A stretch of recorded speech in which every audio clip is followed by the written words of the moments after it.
What's up, world? It's your boy Pop DiBiase for Fanatics View, and I'm sitting here with Brandon Flowers, former Chief, former Charger. Brother, what's going on? How you doing today? Just enjoying this beautiful Miami weather, man. Super Bowls in the South in Miami, scenic view, beautiful everything in Miami. So it's great experience. And so you're from Delray Beach. So what can you tell me more about Florida, man? This is a beautiful place. This is the first time I've been here and everything like that. So, man, tell us a little bit more about Florida. Like, what should I go see before I leave out tomorrow morning? So down in South Florida, it's not even the South really. It's almost like an island because you're going to have Venezuelans, Colombians, Haitians, Jamaicans, Mexicans. Everything is right here. So we all just enjoy each other. It's just a city that a state that embraces everyone, you know. So if you go enjoy yourself here, I say go to Brickell, go to Komodo's for some food. And you can always walk down South Beach and find your way to get into something down there. You'll definitely enjoy yourself. Perfect. See, and that's why you got to ask real Floridians what you do down here. All right, brother. So you played for the Chiefs and the Chargers. Let's talk about both experiences. When you were with the Chiefs, you got well paid. You were considered one of the best one-on-one corners in the NFL. Now, how did that feel when you were able to be on that stage, considered top five, and on some people's list, the number one cornerback in the league? It felt great. You feel appreciated. Like all the work I put in, all the long hours of film, when nobody watching on the off season, somebody appreciate it and it's paying off. You know, we don't do it for awards. We do it because we have a self-motivation in ourselves.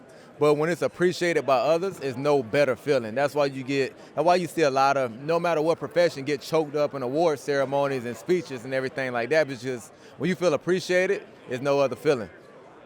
I heard that. Now, your experience with the Chargers, because you did come in and you were very helpful with the Chargers when you came in. You know, you had a little situation over there in Kansas City that had you leaving. So, what's your thoughts on playing with the Chargers and your thoughts about them moving into the new stadium in L.A.? It was tough, you know, because the owners felt like they didn't have the support of the fan base in San Diego at the time, and it wasn't the Chargers fans' fault. It's not like Kansas City where it's a college atmosphere.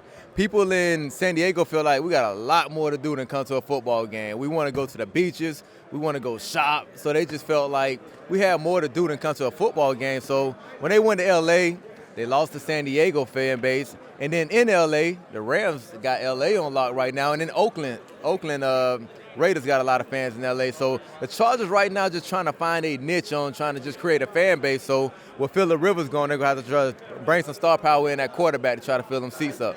Okay, and let's go ahead and talk quarterback. Now, on my mock draft on my radio show, I actually put Tua on the Chargers, but this was before I knew they were going to get rid of Rivers. Now, if Tua's available, if you were the GM, do you pull the trigger? I won't just pull the trigger. I jump up and get to it. And number 3, to make sure the Miami Dolphins don't grab him a pick before you. I think he's a generational talent. I mean, he got hurt in college, yeah, but just the upside he can bring to your team in the National Football League is a franchise quarterback who I think is going to be there for 10-plus years. You can't pass up on it. You know, the Chargers had a great, smooth transition between Breeze to Rivers. Now, if you go from Rivers to Tua, oh, man, you spoil as a franchise. Now, Tyreek Hill is probably the X factor for this game, but Mico Hartman could be a big-time player in this game come Sunday as well, too. Now, how would you combat that if you say you was the defensive coordinator for the 49ers? You have to make Mico Hartman beat you. And to me, he was the MVP of this season because when things started to stall out, he always having a big return in the return game. When they double Tyreek Hill, it's not Sammy Watkins that's striking downfield for touchdowns. It's Hartman. So you got to take away Hill. You know what he does when he gets punt returns, sweeps. He can catch it anywhere on the field and make it happen. And he done it before. So I double Hill, take him out the game, and make Hartman beat me. I know he can beat you, but I got to make him beat me.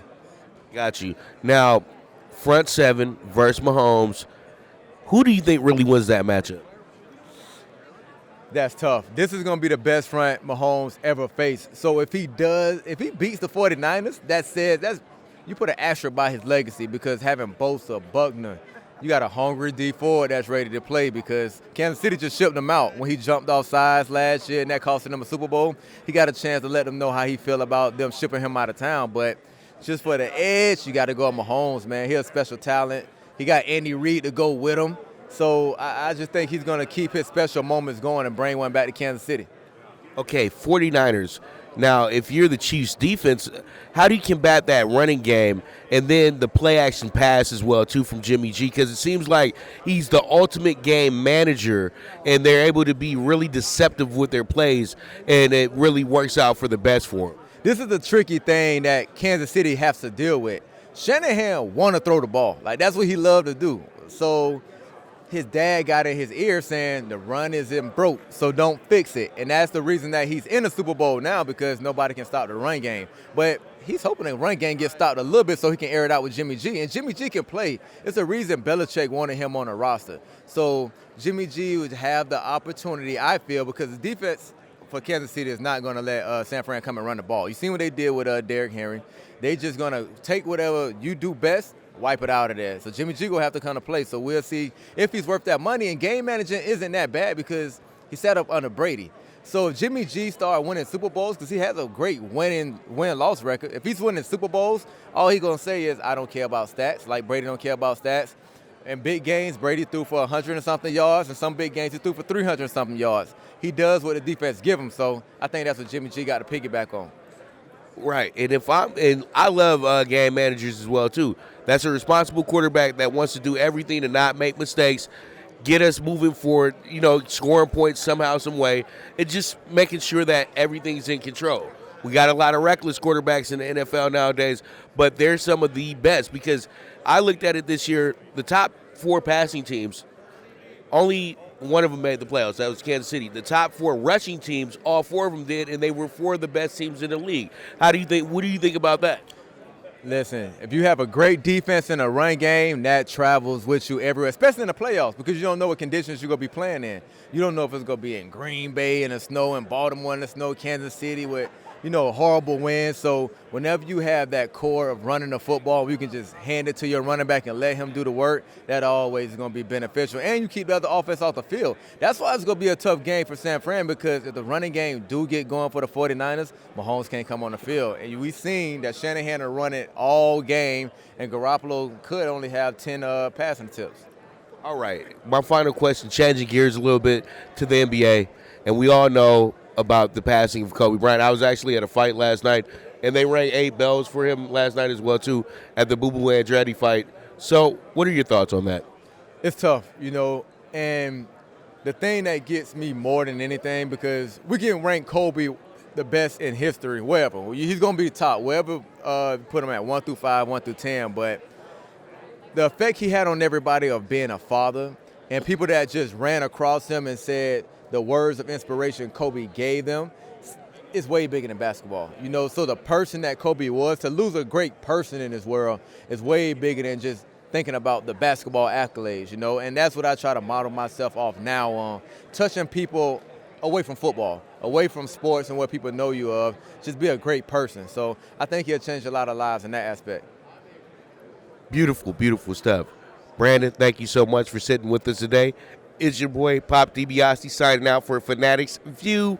What's up, sports fans? Brianne Page here with Fanatics Viewed. Thank you so much for hanging out with us. If you enjoyed watching and you want to see more content, subscribe down below.